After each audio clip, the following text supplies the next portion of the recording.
বৃষ্টির দিনে, বর্ষার দিনে এরম বাড়ির টাটকা টাটকা সবজি কার না খেতে ভালো লাগে বলো? আর বর্ষার দিনে বিশেষ করে এসব শাক সবজি কুড়িয়ে কাচিয়ে খাওয়ার মজাটাই আলাদা। So hi everyone, welcome back to my channel. কেমন আছো তোমরা সবাই? আশা করছি অনেক ভালো আছো। তো চলে আসলাম আরেকটা নিউ রেসিপি ভিডিও নিয়ে। তো আজকে বানাবো হচ্ছে আমাদের গাছের একদম টাটকা টাটকা পুঁই শাক। আমাদের একটু নিরামিষ চলছে কিছুদিন ধরে, তো সেই জন্য ভাবলাম নিরামিষই কেননা আজকে পুঁই শাকটা তোমাদের সাথে শেয়ার করে দিই। শাকের রাজা তো পুঁই, সেটা আমরা সবাই জানি। তো চলো, আমি তো একদম গাছের থেকে মা কেটে নিয়ে আসলো, আমি একদম ঘরে এসে ওটা পরিষ্কার করে বেছে নিলাম, বেছে ধুয়ে নিলাম। ধুয়ে নিয়ে এবারে চলো আমি রান্নাটা বসিয়ে দিই। আর বাইরের থেকে ভীষণ নয়েস আসছে, তার কারণ বাইরে প্রচণ্ড বৃষ্টি। প্রচণ্ড মানে প্রচণ্ড, ভালোও লাগে আবার খারাপও লাগে।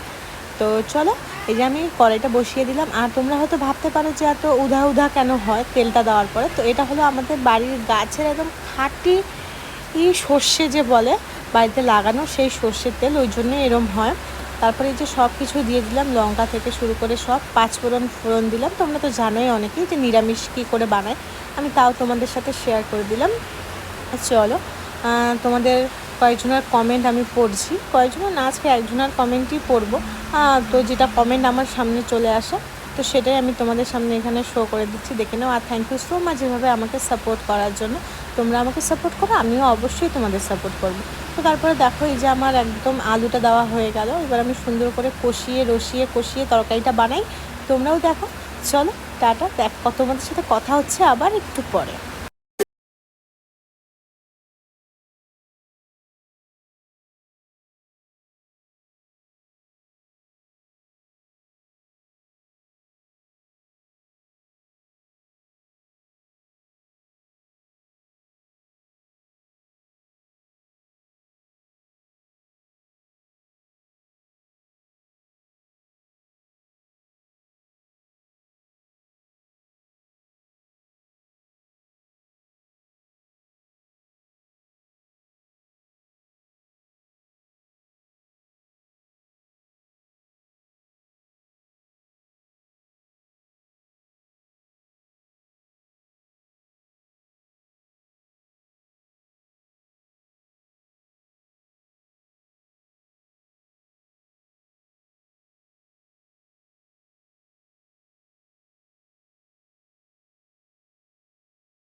যায় চোখ, পাশে আছি আমি তোমার।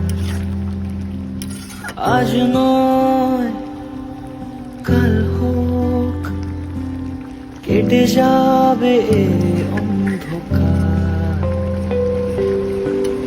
তুমি অভিমানী, হেঁটে যাবে জানি স্বপ্নের সেই নিচ। কেমন লাগলো তোমাদের রেসিপিটা? একদম সিম্পলভাবে, শুধু সিম্পল দুটো মশলা দিয়ে, একটা হলো জিরা বাটা আর একটা হলো আদা বাটা। তো কেমন লাগলো তোমাদের অবশ্যই কমেন্ট করে জানিও। আর গাছের টাটকা টাটকা সবজি এমনিই খেতে ভাল লাগে। চলো টাটা, বাই বাই, দেখা হবে নেক্সট কোনো ভিডিওতে। টাটা।